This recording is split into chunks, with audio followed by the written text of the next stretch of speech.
Eu me lembro do cheiro do ar-condicionado naquela sala de reuniões. Frio demais.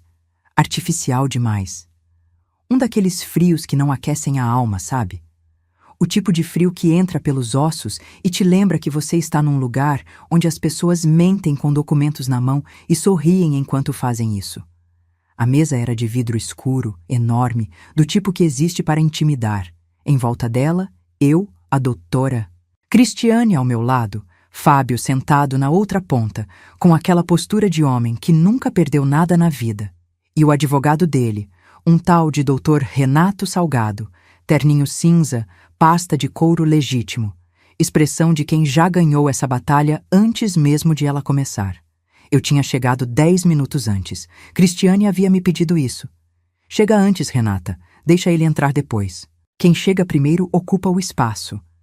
Eu não entendia de estratégia jurídica.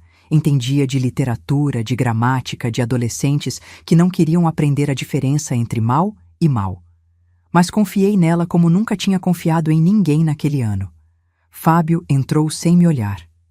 18 anos de casamento e ele entrou naquela sala sem me olhar. Cumprimentou Cristiane com um aceno de cabeça. Puxou a cadeira com aquele gestual de quem está acostumado a presidir reuniões e abriu o notebook dele como se estivesse num encontro de negócios qualquer. Para ele, provavelmente, era isso. Um negócio.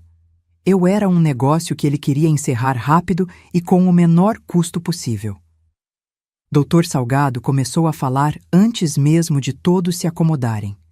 Voz grave, pausada, o tipo de voz que foi treinada para soar como verdade, mesmo quando está dizendo mentira.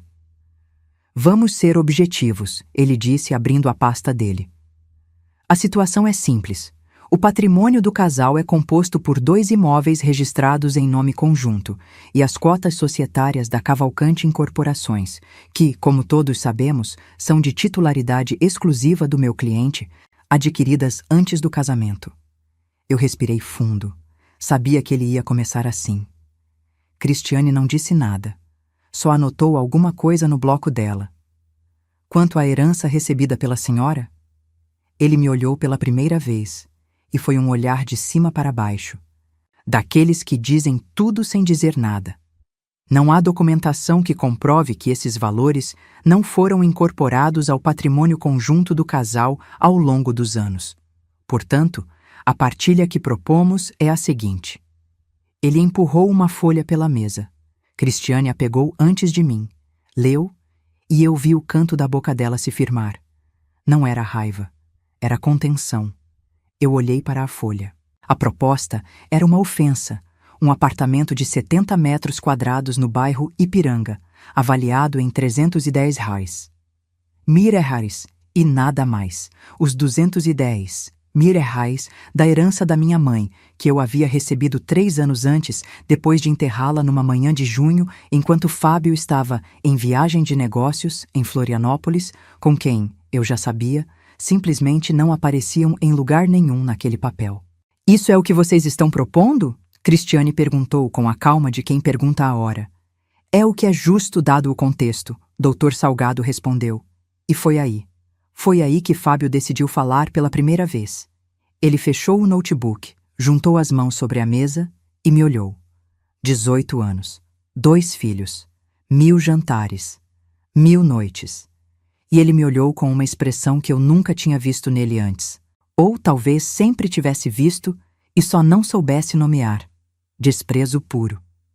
Renata, ele disse, e até o jeito que ele falou meu nome parecia uma concessão, como se pronunciar meu nome já fosse generoso da parte dele.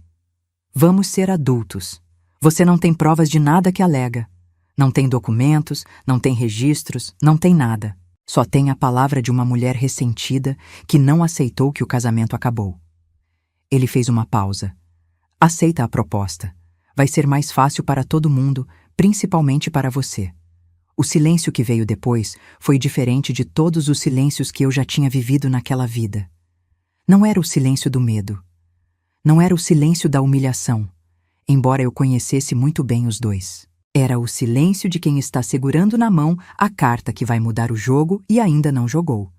Dr. Salgado completou com aquele sorriso de corredor de fórum. Ela não tem provas de nada. E sem provas, o que ela tem é uma narrativa. E narrativa não se partilha em cartório. Cristiane abaixou a caneta devagar. Eu a vi respirar.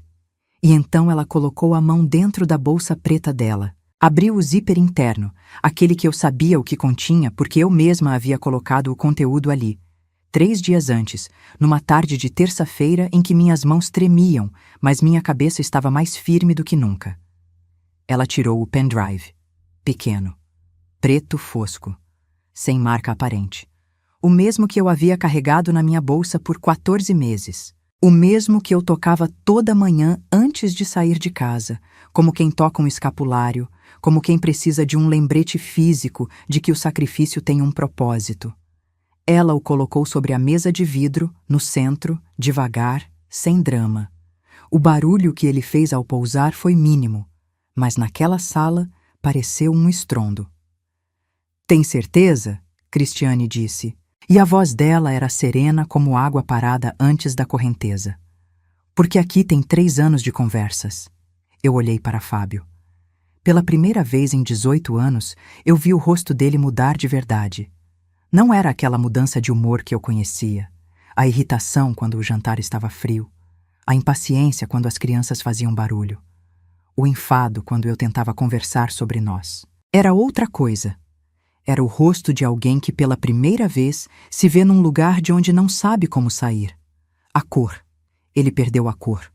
Doutor Salgado abriu a boca e fechou. Abriu de novo. "O que é isso?" "É um pendrive." Cristiane respondeu, com uma gentileza quase pedagógica.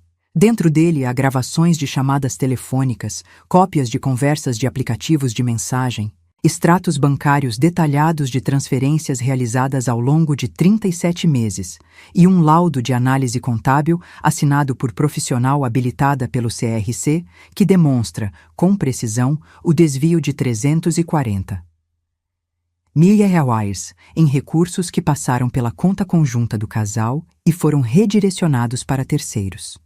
Ela fez uma pausa. Além de documentação relativa à herança da minha cliente, que aparece registrada em conta corrente em data anterior à sua incorporação ao patrimônio do casal, contrariando integralmente a narrativa que o senhor acabou de apresentar. O pendrive ficou ali, no centro da mesa. Ninguém o tocou. Ninguém precisava tocar. Ele já tinha feito o que precisava fazer só de existir.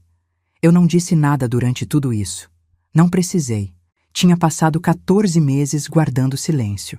Podia guardar mais alguns minutos. Mas por dentro, naquele exato momento, eu ouvi a voz da minha mãe. Ela tinha esse jeito de falar, pausado, um pouco rouco, como quem está sempre prestes a contar um segredo. "Renata, água que corre por baixo da terra ainda é água. Ela chega onde precisa chegar." Eu tinha 44 anos.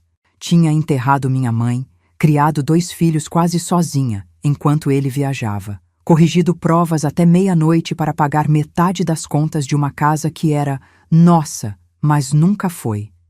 Tinha engolido humilhações em jantares de negócios onde eu era apresentada como a esposa do Fábio, como se meu nome fosse um detalhe.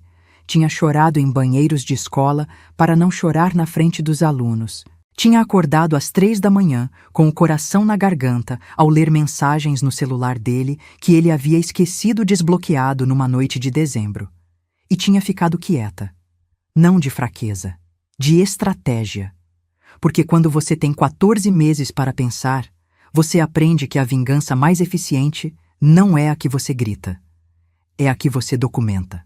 Se você quer saber o que aconteceu depois que Fábio recuperou a voz naquela sala, o que o advogado dele tentou fazer com aquele pendrive e como eu cheguei até aquele momento sem que ninguém ao meu redor, nem meus próprios filhos, soubesse o que estava se construindo em silêncio, se inscreva agora no canal e ativa o sininho, porque o que aconteceu a seguir ninguém poderia imaginar.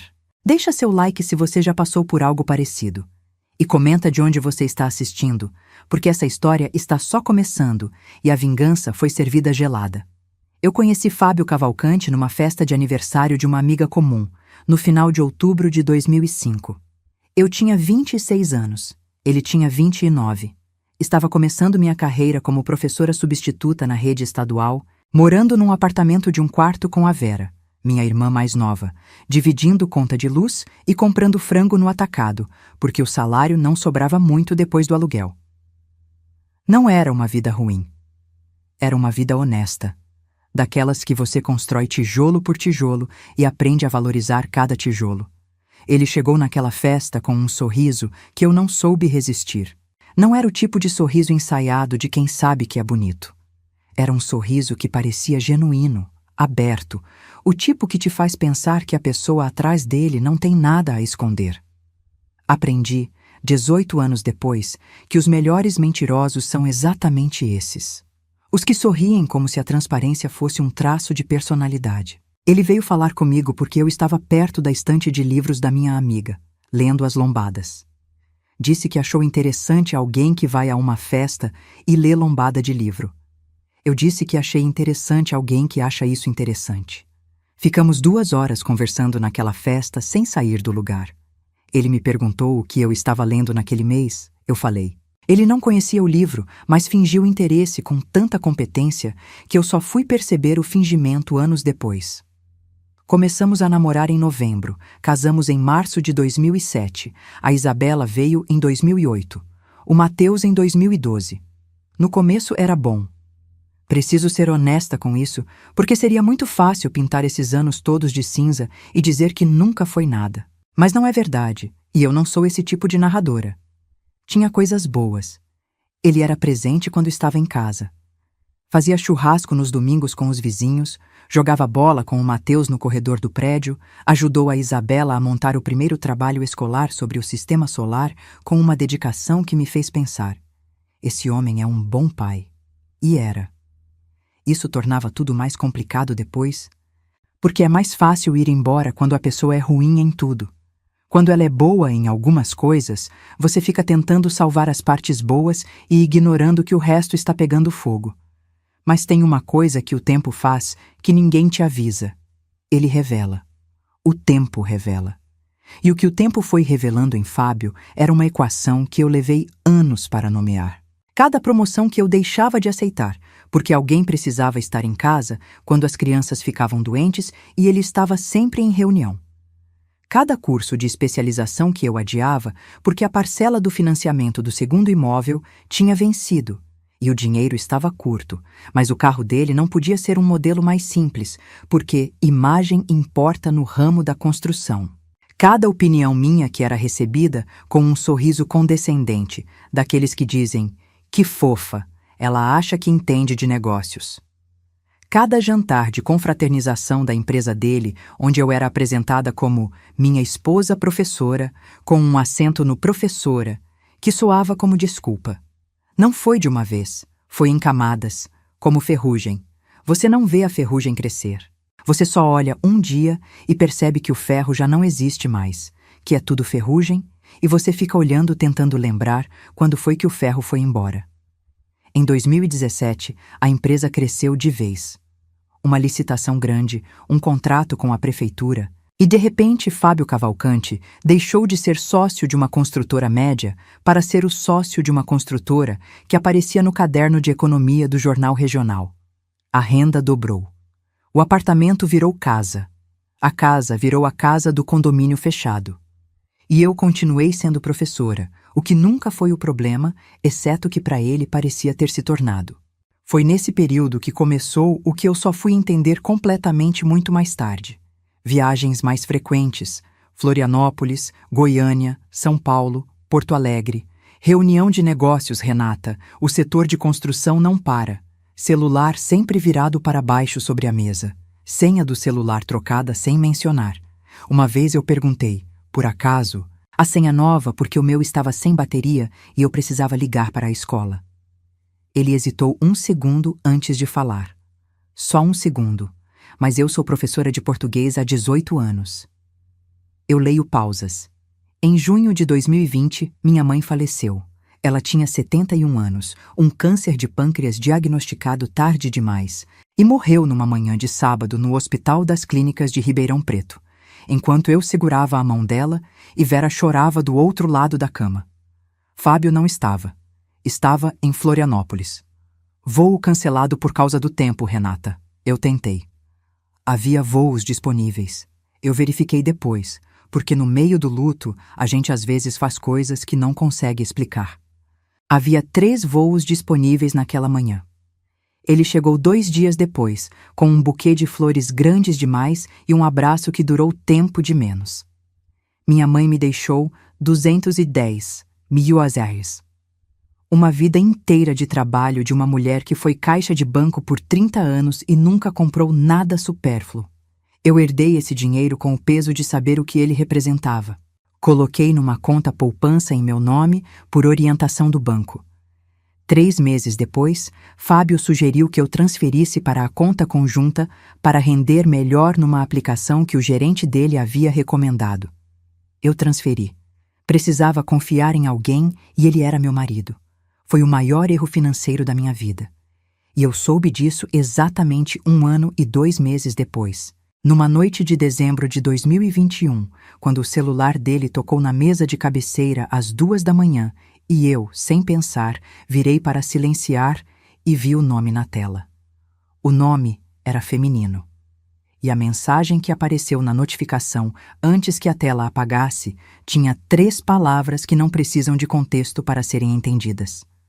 Fábio dormia. Eu fiquei olhando para o teto até o sol nascer. Não acordei ele. Não chorei.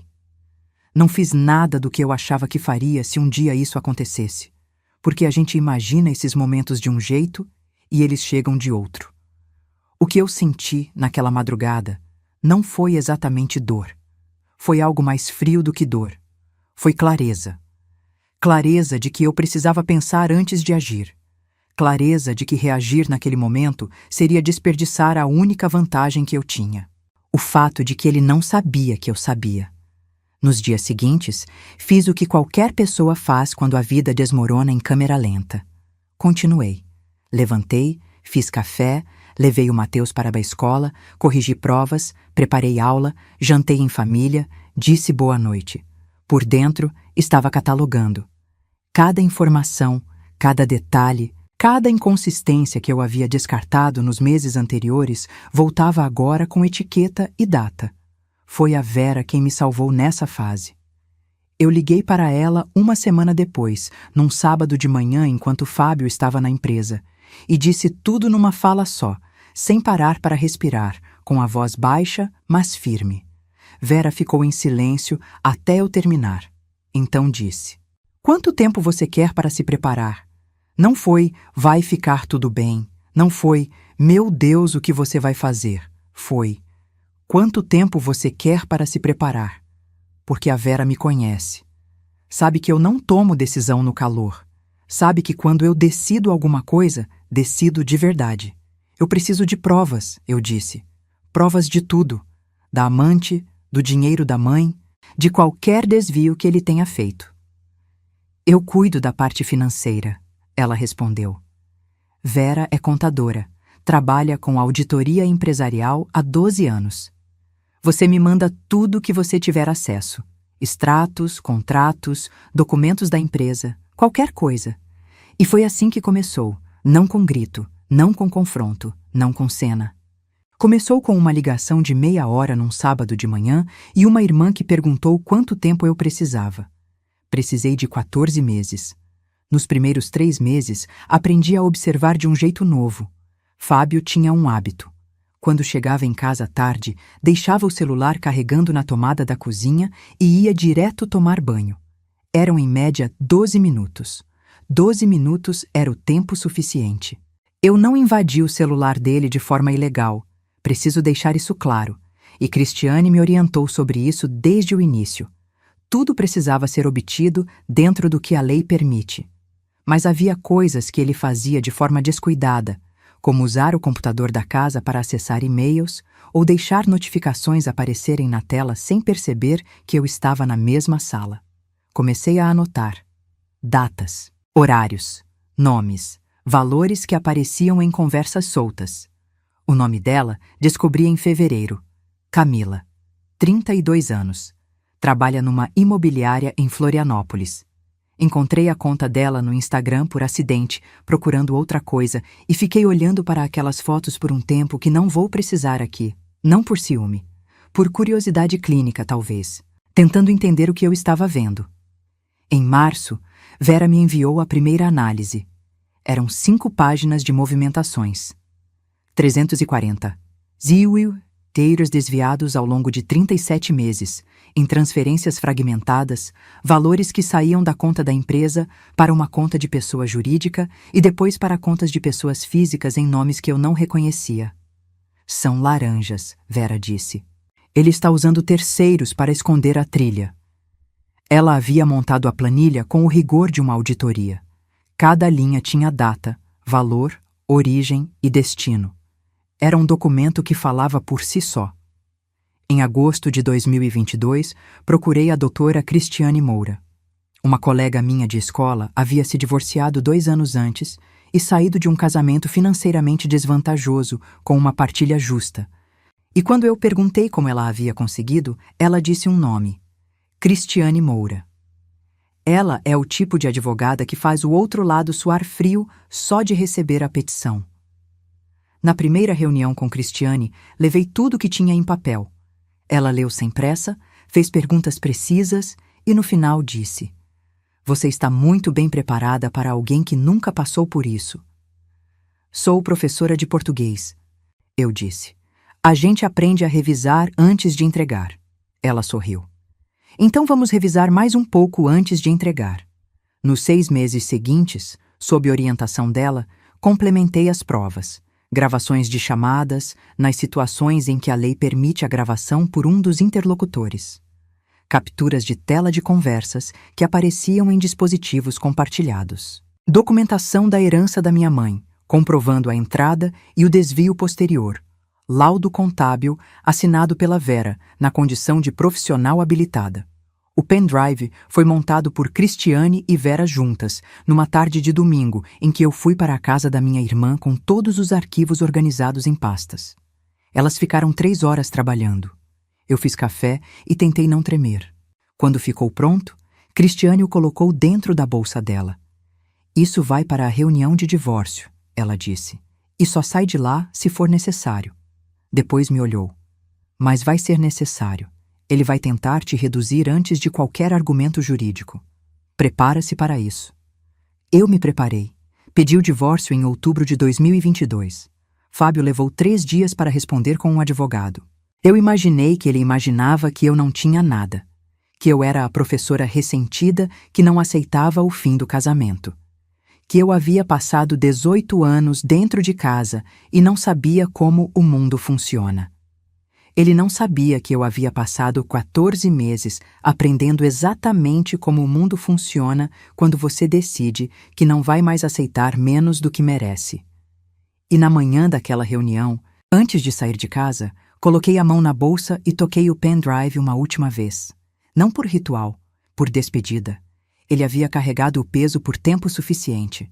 Agora era hora de ele fazer o que estava destinado a fazer. Tem uma coisa que ninguém te conta sobre decidir se vingar. Não é um momento. É uma escolha que você faz toda manhã ao acordar. Todo dia você acorda e tem que escolher de novo. Tem que olhar para o lado da cama, ver o homem que você escolheu aos 26 anos, o pai dos seus filhos, e decidir mais uma vez que o que você está construindo em silêncio vale mais do que o alívio imediato de dizer tudo o que você sabe. Eu fiz essa escolha 423 vezes. Contei.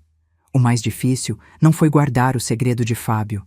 Foi guardar o segredo dos meus filhos. A Isabela tinha 15 anos quando eu pedi o divórcio. O Mateus tinha 11. Eles sabiam que alguma coisa estava errada, porque filho sabe sempre, mesmo quando você pensa que está escondendo bem. A Isabela parou de jantar com a gente no último mês, antes do pedido formal, ficava no quarto dela com fone de ouvido. E eu respeitei esse espaço porque sabia que ela estava processando algo que ainda não tinha nome para ela. O Mateus ficou mais quieto, começou a fazer mais perguntas sobre coisas não relacionadas, do tipo: "Mãe, quanto tempo um osso de dinossauro leva para virar fóssil? como se precisasse entender como as coisas se transformam quando ficam enterradas tempo suficiente. Eu não disse nada para eles antes da hora. Cristiane havia me orientado sobre isso também. Seus filhos não podem ser fonte de informação para o lado dele, mesmo sem querer. Quanto menos eles souberem antes da audiência, menos risco. Então eu guardei mais esse peso e continuei fazendo café da manhã toda manhã. A decisão de agir, de verdade, de passar da fase de coleta para a fase de movimento, aconteceu numa quinta-feira de setembro de 2022. Fábio havia chegado de uma viagem, deixou a mala no corredor sem desfazer, foi tomar banho e jantou olhando para o celular durante 40 minutos sem dizer uma palavra. Quando terminou, levantou, disse: "Vou dormir cedo, reunião amanhã", e foi para o quarto. Eu fiquei sentada à mesa com o prato dele pela frente e olhei para aquela cena como se estivesse olhando de fora. Uma mulher de 43 anos, numa cozinha bonita de um condomínio fechado, sozinha numa mesa de jantar, com o prato sujo do marido na frente e 18 anos de investimento de vida evaporando no ar-condicionado. Peguei o celular e mandei mensagem para Cristiane. "Estou pronta." "Quando podemos protocolar?" Ela respondeu em 2 minutos. "Segunda-feira às 9. Separa os documentos no final de semana." Passei o sábado na casa da Vera organizando tudo. Fábio achava que eu havia ido ajudar minha irmã a montar um armário novo. Fui, mas o armário foi montado em 40 minutos e passamos o resto do dia num modelo diferente de montagem. Pasta por pasta, arquivo por arquivo, linha por linha de planilha. Vera tinha feito um trabalho que eu não tinha palavras para descrever. A análise que ela havia produzido ao longo de meses era o tipo de documento que conta uma história sem precisar de narrador. Os números falavam sozinhos e o que eles diziam era inequívoco. 340 ARS, 000, haviam saído do patrimônio conjunto do casal em transferências que não correspondiam a nenhuma despesa registrada da empresa ou da família. Parte desse dinheiro havia chegado, via 2 intermediários, a uma conta em nome de Camila Ferreira dos Santos. Vera havia rastreado isso sem invadir nada, usando apenas informações que cruzavam com documentos que eu havia legitimamente acessado. "É como fazer auditoria", ela havia me explicado. "A gente segue o dinheiro. O dinheiro sempre deixa rastro." O protocolo do divórcio aconteceu na segunda-feira de manhã. Eu estava na escola às 13 horas, dando aula de redação para o 2º ano do ensino médio. Fábio recebeu a notificação por volta das 15 horas. Eu soube porque a Cristiane me mandou mensagem confirmando que o protocolo havia sido aceito e 20 minutos depois o celular vibrou com uma ligação de Fábio que eu deixei cair na caixa postal. Ele tentou 4 vezes naquele dia. Não atendi nenhuma. Na quinta-feira da mesma semana, ele chegou em casa mais cedo. Eu estava corrigindo provas na sala. Ele sentou na poltrona do lado, o que ele raramente fazia, e ficou em silêncio por um tempo antes de falar. "Você não precisava fazer isso assim", ele disse. "Fazer o que assim?" "Protocolar sem avisar. A gente podia ter conversado." Eu continuei corrigindo a prova que estava na minha mão.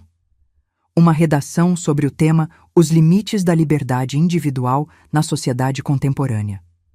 Tentei conversar durante anos, Fábio. Isso não é verdade. Eu carimbei a nota, passei para a próxima folha. "Tudo bem." Ele ficou olhando para mim por um tempo.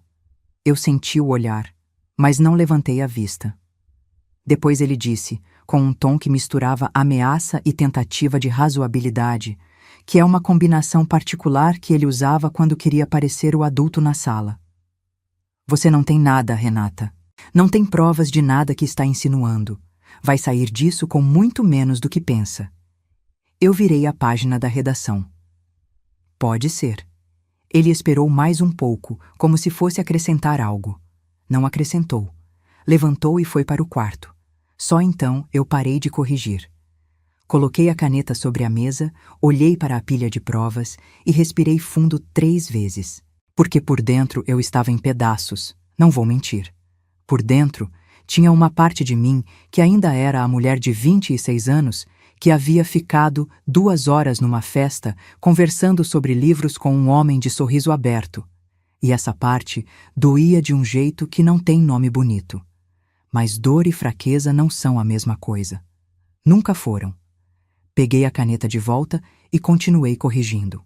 Nos 3 meses seguintes, enquanto os advogados trocavam documentos e o processo caminhava, Fábio tentou 2 estratégias que Cristiane havia me avisado que eram clássicas. A primeira foi a aproximação. Chegava em casa com flores 1 vez por semana, as mesmas flores grandes demais que havia trazido depois do enterro da minha mãe. Tentava conversar durante o jantar.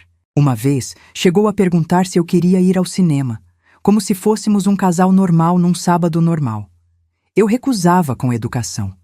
Não havia nada ali para salvar, e eu sabia disso com a clareza de quem passou 14 meses pensando em nada mais.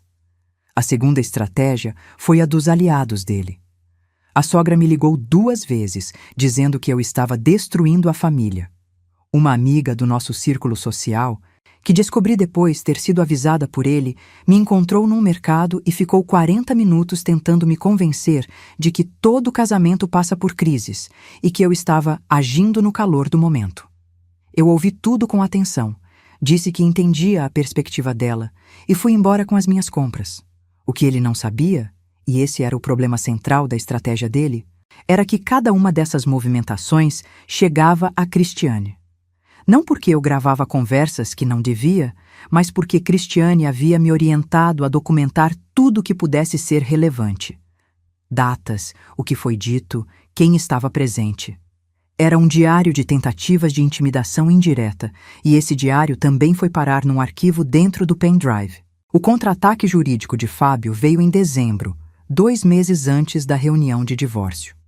Dr. Salgado protocolou uma peça que contestava a partilha proposta por Cristiane e apresentava uma versão alternativa do patrimônio do casal que basicamente apagava 210 mil reais da herança da minha mãe e reclassificava as cotas societárias de Fábio como bem particular anterior ao casamento. Cristiane me ligou quando recebeu a peça. Leu os pontos principais em voz alta. Quando terminou, perguntou: "O que você acha?" "Acho que é uma peça bem escrita", eu disse. Ela riu. Dr. Salgado é bom no que faz. O problema é que a gente é melhor." O argumento sobre as cotas societárias era o mais sofisticado da peça.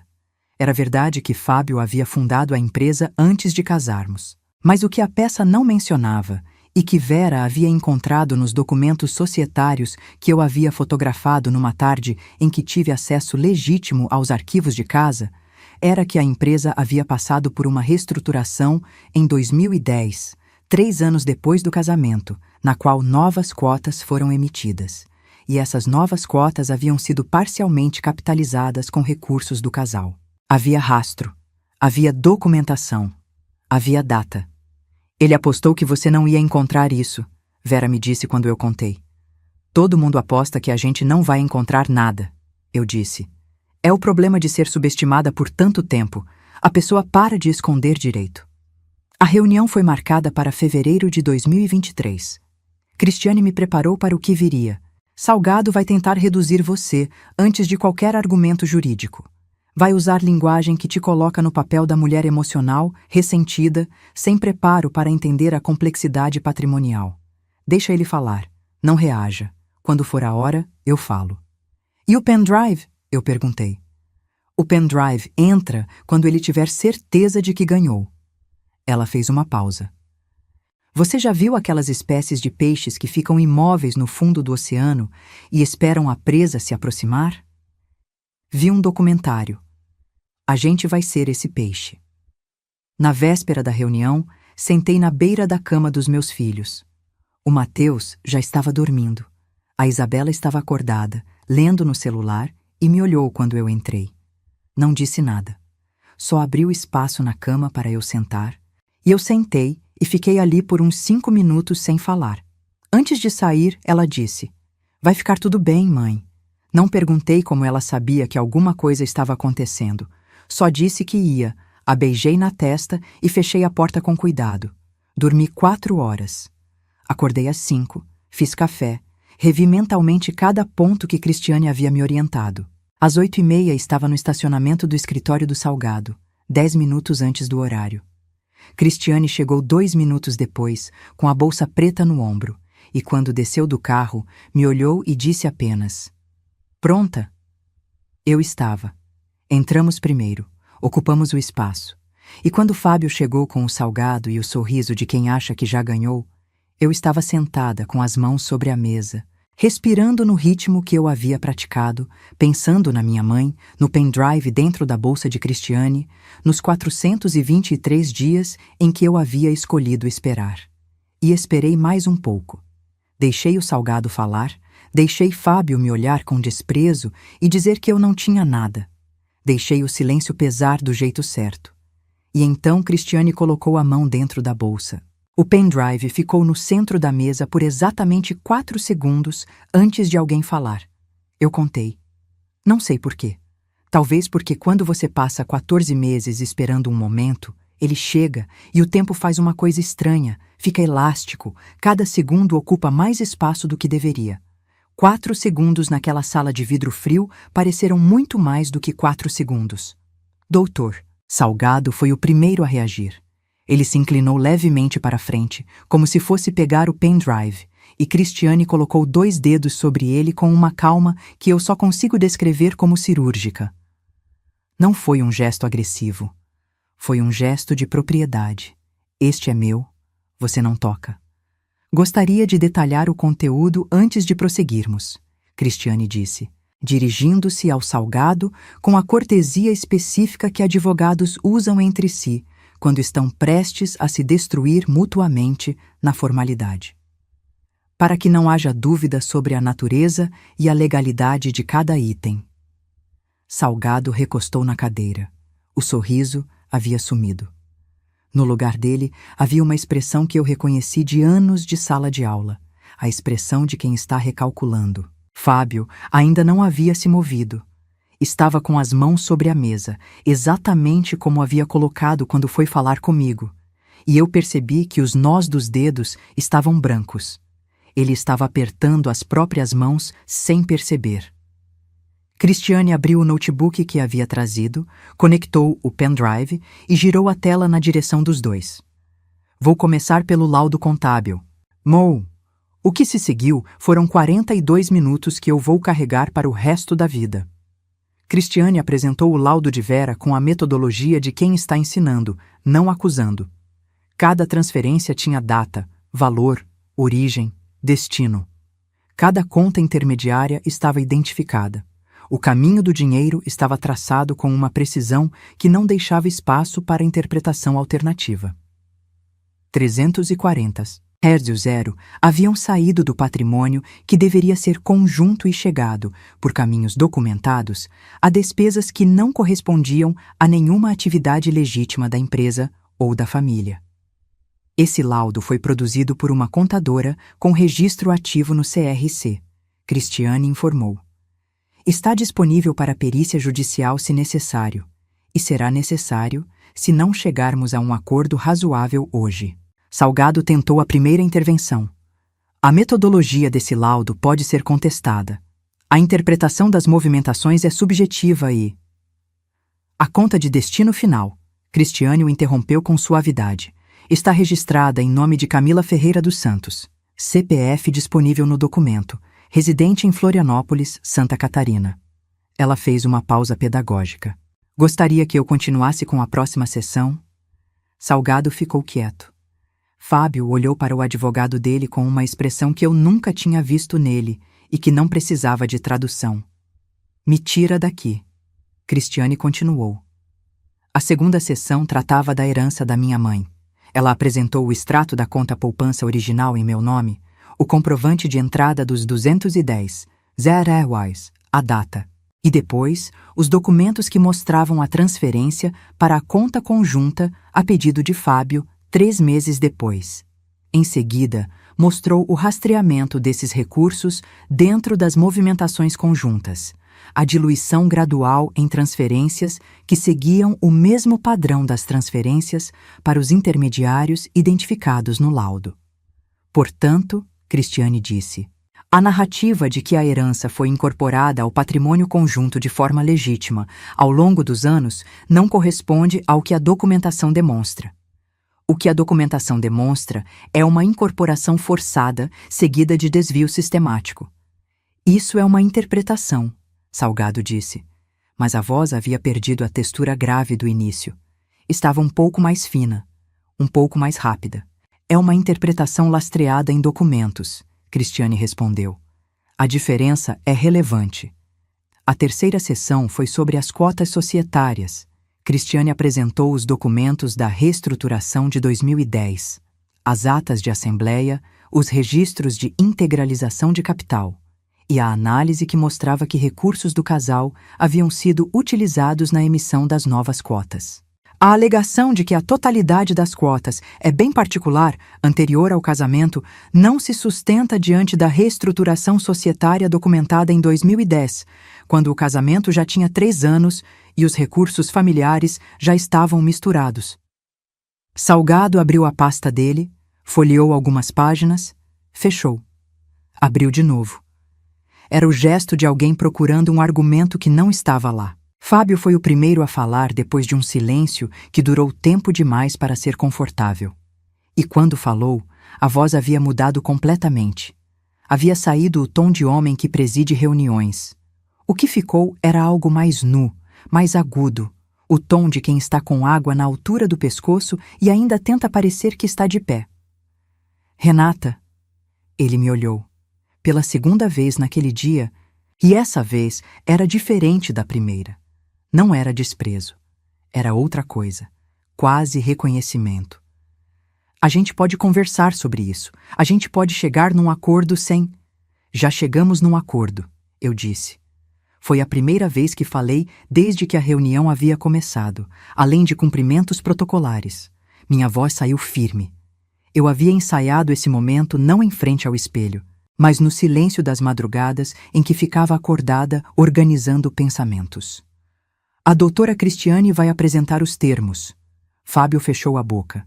Cristiane apresentou a contraproposta. Era o oposto do papel que Salgado havia empurrado pela mesa no começo da reunião. Partilha igualitária dos 2 imóveis, com avaliação de mercado atualizada. Reconhecimento da herança da minha mãe como bem particular, com ressarcimento integral dos 210. ZUSRs. Participação proporcional nas cotas societárias correspondentes ao período posterior ao casamento, calculada com base na reestruturação de 2010. Pensão alimentícia para os filhos, calculada sobre a renda real documentada, não sobre a renda declarada no imposto de renda, que Cristiane havia identificado como substancialmente subestimada. O silêncio depois da apresentação foi diferente do silêncio do pendrive. Aquele havia sido um silêncio de surpresa. Esse era um silêncio de conta. Salgado pediu intervalo. Saiu com Fábio para o corredor. Cristiane e eu ficamos na sala. Ela anotou algo no bloco. Eu olhei pela janela para a rua lá embaixo. Os carros, as pessoas... A vida que continuava no tamanho normal, enquanto dentro daquela sala de vidro, a minha estava sendo redimensionada. Você está bem? Ela perguntou, sem levantar a vista do bloco. Estou, eu disse. E era verdade. Com toda a complexidade que a palavra carrega quando você acaba de ver 18 anos de uma vida serem planilhados e apresentados como evidência. Eles voltaram depois de 17 minutos. Salgado havia composto o rosto de volta para a versão profissional, mas era uma composição que mostrava o esforço que estava exigindo. Fábio entrou sem me olhar dessa vez. Meu cliente reconhece que há pontos que precisam ser revistos na proposta inicial, Salgado disse. Era a primeira concessão verbal. No vocabulário dos advogados, era uma rendição com formulário próprio. Revistos ou aceitos? Cristiane perguntou. Pausa. Aceitos, com ajustes pontuais nos valores de avaliação dos imóveis. As avaliações são de mercado e estão documentadas, Cristiane disse. Não há ajuste a ser feito. Há aceitação ou há processo judicial, com todo o conteúdo desse pendrive apresentado como prova em audiência pública. Audiência pública. Eu vi Fábio piscar quando Cristiane disse isso. Uma vez. Rápido. Mas eu vi. Porque eu passara 18 anos aprendendo cada microexpressão daquele rosto, e aquela piscada rápida era o que acontecia quando ele era pego num canto de onde não havia saída elegante. A empresa dele era a coisa que ele mais havia protegido na vida. Mais do que o casamento, mais do que os filhos, mais do que qualquer coisa.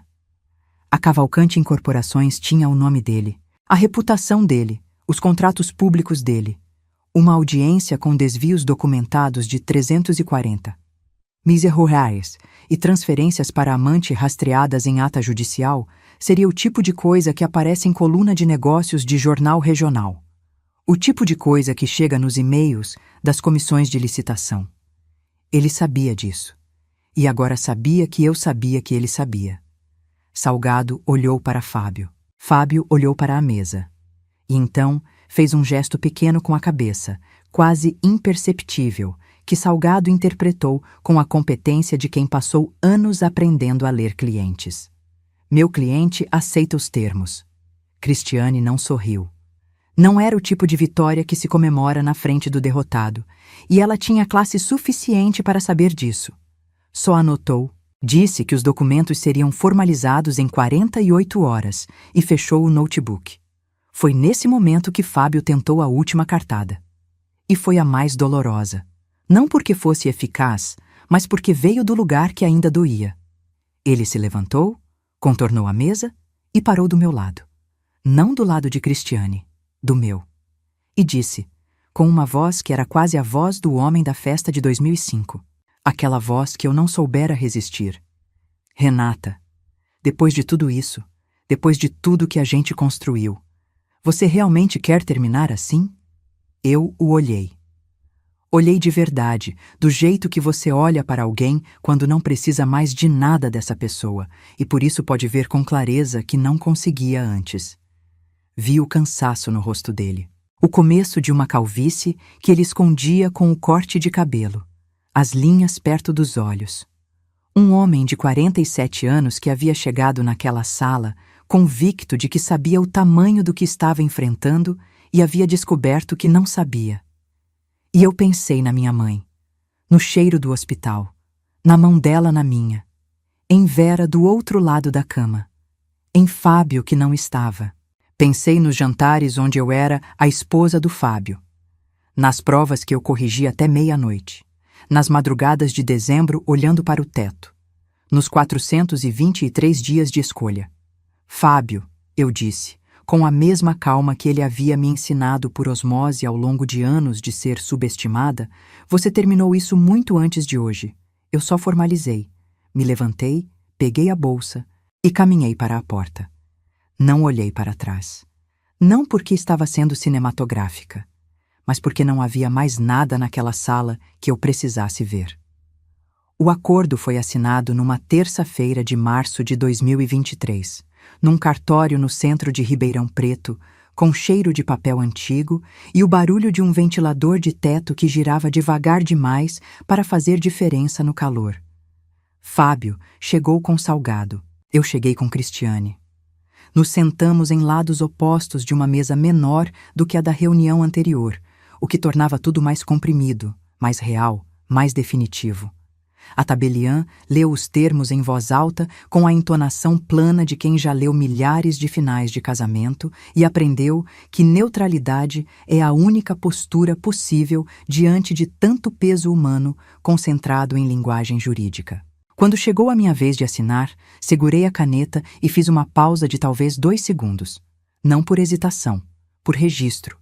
Queria que aquele momento existisse na minha memória com nitidez, com data e hora e cheiro de papel antigo, porque ele representava alguma coisa que levei muito tempo para entender que merecia. O fim de uma história que havia me diminuído por tempo demais, e o começo de uma que eu ainda não sabia contar, mas que seria finalmente escrita só por mim. Assinei. Fábio assinou depois, sem me olhar. Salgado coletou as vias, deu um aceno profissional para Cristiane e os dois saíram antes de nós. A tabeliã carimbou os documentos com aquela eficiência tranquila de cartório, entregou nossas vias e disse boa tarde, como se fosse qualquer tarde. Cristiane e eu saímos juntas. Na calçada, no calor de março de Ribeirão Preto, ela me entregou o envelope com minha via do acordo e disse: acabou. Eu olhei para o envelope. Acabou. Ela me abraçou. Não era um abraço de vitória, era um abraço de entendimento. Daqueles que acontecem entre mulheres que passaram por algo juntas e não precisam explicar o que foi. Depois, ela foi para o carro dela e eu fiquei na calçada por mais uns minutos, com um envelope na mão, deixando o sol de março me pegar no rosto. Liguei para a Vera. Ela atendeu no segundo toque, como sempre faz quando está esperando, e quando eu disse, acabou, está assinado, ela ficou em silêncio por um momento e depois fez aquele barulho que ela faz quando está chorando sem querer chorar. Aquele negócio de respiração presa que ela faz desde criança e que me faz querer protegê-la, mesmo sendo a mais velha por apenas 2 anos. Vai tudo ficar bem, ela disse, revertendo os papéis sem perceber. Vai, eu disse. E dessa vez eu sabia exatamente o que estava dizendo. Nos 3 meses seguintes, a vida fez aquela coisa estranha que ela faz depois de grandes mudanças. Continuou. Não de forma dramática, não com uma virada súbita onde tudo fica luminoso e fácil. Continuou do jeito que a vida continua de verdade, com segunda-feira de manhã e lista de compras e reunião de pais na escola e conta de água para pagar. Mas havia uma diferença que eu sentia de formas pequenas e constantes, como a diferença de temperatura entre 2 ambientes que você só percebe quando cruza o limiar. Era a leveza. Não a leveza de quem está feliz o tempo todo, mas a leveza de quem parou de carregar um peso que havia se tornado tão familiar que ela nem percebia mais que estava carregando. Fui morar com Vera durante 2 meses, enquanto a partilha dos imóveis era processada e eu decidia o que fazer. O apartamento do Ipiranga, aquele que havia sido proposto como compensação integral na primeira reunião, ficou comigo na partilha final, junto com metade do valor líquido do segundo imóvel que foi vendido. Recebi minha parte da herança da minha mãe de volta com correção. Recebi minha participação nas cotas societárias convertida em valor financeiro, conforme laudo pericial que o próprio processo havia determinado. No total, saí daquele casamento com 680. E os egasiares em patrimônio e espécie, que apliquei com orientação de Vera em opções conservadoras que eu entendesse e aprovasse cada uma. Não saí rica. Saí com o que era meu. Há uma diferença enorme entre as duas coisas, e aprendi a valorizar essa diferença. Em abril, a Isabela me pediu para conversar. Sentamos na cozinha da Vera numa noite de semana, as duas com chá, e ela ficou olhando para a xícara por um tempão antes de falar. Mãe, você sabia faz tempo, né? Do pai. Não era pergunta. Sabia, eu disse. E ficou quieta. Fiquei. Ela ficou em silêncio processando isso. Isabela tem esse jeito de processar as coisas que é muito parecido com o meu. Devagar e por dentro. E eu respeito esse ritmo porque é o meu ritmo também. Depois ela disse. Por quê? Porque reagir na hora seria desperdiçar o que eu tinha. E o que eu tinha valia demais para desperdiçar. Ela ficou mais um tempo quieta, então disse: Você é mais corajosa do que eu achava. Eu quis dizer que coragem não era bem a palavra, que era mais parecido com teimosia, com o tipo de teimosia que vem de não estar disposta a sair de uma situação com menos do que entrou. Mas só disse obrigada e tomei o chá. O Mateus levou mais tempo para processar. 12 anos é uma idade difícil para qualquer coisa, especialmente para o divórcio dos pais. E ele passou alguns meses mais fechado, respondendo em monossílabos, dormindo mais do que o usual. Levei-o a uma psicóloga que uma colega da escola havia recomendado.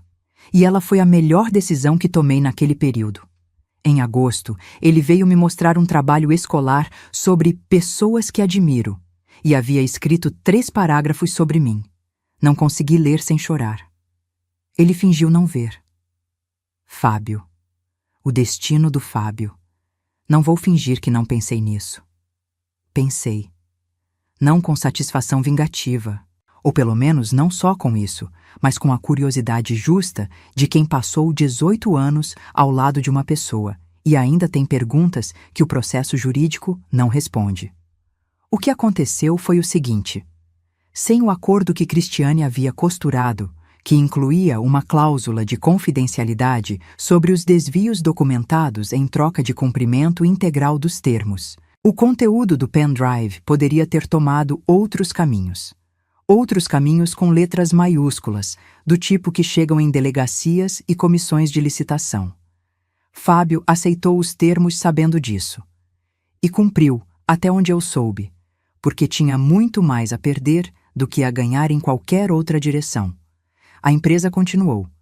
Menor, ou pelo menos com um perfil mais baixo, porque Vera me contou meses depois que havia circulado em ambientes profissionais alguma percepção difusa sobre irregularidades na Cavalcante Incorporações, sem nada formal, só o tipo de ruído que acontece quando pessoas que conhecem contadores, que conhecem outros contadores, começam a comparar anotações. Não foi nada que eu fiz, foi o rastro natural das coisas quando você para de cobri-las. Camila, soube por acaso, por uma conhecida em comum no Instagram, havia terminado o relacionamento com ele alguns meses depois do divórcio. Não senti nada específico quando descobri. Nem satisfação nem pena. Só a constatação de que certas histórias têm uma lógica própria que dispensa intervenção. Vi Fábio 2 vezes depois do cartório. Ambas em situações relacionadas aos filhos, entregas e buscas em datas combinadas, com a cordialidade específica de ex-casais que decidiram que os filhos não podem ser o campo de batalha de mágoas de adultos. Ele estava mais velho, parecia menor, de alguma forma, não fisicamente, mas naquele tamanho que as pessoas têm quando você para de ter medo delas. Cumprimentei, tratei do que era necessário tratar, fui embora. Não havia mais nada ali que eu precisasse provar. Em setembro de 2023, 6 meses depois do acordo assinado, comecei a escrever. Não planejei. Aconteceu numa noite de domingo em que os filhos estavam com o pai. O apartamento estava silencioso, com aquele silêncio de quem aprendeu a ficar sozinho, sem solidão. E eu abri o computador para corrigir provas e acabei abrindo um documento em branco. Fiquei olhando para ele por um tempo. Então escrevi a primeira linha de uma história que não era a minha, mas que havia nascido de tudo que eu havia vivido. Uma mulher que guarda coisas e espera, e um dia abre a mão e deixa cair tudo de uma vez. Escrevi até a 1 da manhã, sem perceber a hora passar. Não sei se vai virar livro. Pode virar, pode não virar. Mas escrever me devolveu uma coisa que eu havia esquecido que tinha. Uma voz que é só minha, que não precisa de aprovação, que não é a voz da esposa do Fábio, nem a voz da professora de português, nem a voz da mulher que não tem provas de nada. É só a minha voz. Sou professora ainda. Entro na sala de aula toda segunda-feira de manhã e olho para aqueles rostos de 16, 17 anos e penso que eles estão no começo de histórias que ainda não sabem que vão ter. Histórias com partes que vão doer e partes que vão surpreender, e momentos em que vão ter que escolher entre reagir na hora e esperar o momento certo. Não posso contar para eles o que aprendi, não de forma direta, mas posso ensinar bem. Posso mostrar que a língua é uma ferramenta e que quem sabe usá-la nunca está completamente desarmado. No fundo da gaveta da minha escrivaninha, guardo o pendrive, preto fosco, sem marca aparente. Vazio agora, porque Cristiane ficou com os arquivos que importavam para o processo. Mas guardo o objeto porque ele representa alguma coisa que não tem nome jurídico e não entra em planilha. A prova de que eu não desmoronei quando precisava ficar de pé. De que fui água correndo por baixo da terra, como minha mãe dizia. De que cheguei onde precisava chegar. Tem dias que abro a gaveta só para ver que ele está lá. Não por nostalgia. Por lembrança do tipo que fortalece. Você que está me ouvindo agora, que chegou até aqui nessa história, eu não sei o que você está passando ou já passou. Não sei qual é o peso que você está carregando ou quanto tempo já está carregando. Mas sei que você não é fraca por estar aguentando. E sei que aguentar não precisa ser para sempre. Às vezes, aguentar é estratégia. Às vezes, o silêncio é a arma mais afiada que você tem. E às vezes a vingança mais completa não é aquela que você grita, é aquela que você documenta, formaliza, assina em cartório e coloca dentro de um envelope que cheira a papel antigo numa tarde de março. A minha mãe tinha razão. Água que corre por baixo da terra ainda é água. Ela chega onde precisa chegar. Se essa história tocou seu coração, se você se identificou em algum momento dessa jornada, deixe seu comentário aqui embaixo contando de onde você está assistindo e o que mais tocou você. Compartilhe esse vídeo com aquela amiga, prima, vizinha que precisa ouvir essa mensagem. Que dignidade não se negocia, que amor próprio vem primeiro e que nunca é tarde para recomeçar. Deixa seu like, se inscreve no canal e ativa o sininho para não perder as próximas histórias. Porque aqui a gente não conta histórias vazias. A gente conta histórias que transformam, que curam, que lembram você de quem você realmente é. Uma mulher forte, capaz e merecedora de todo o amor do mundo. Um abraço apertado no seu coração e lembre-se, você é mais forte do que imagina. Até a próxima.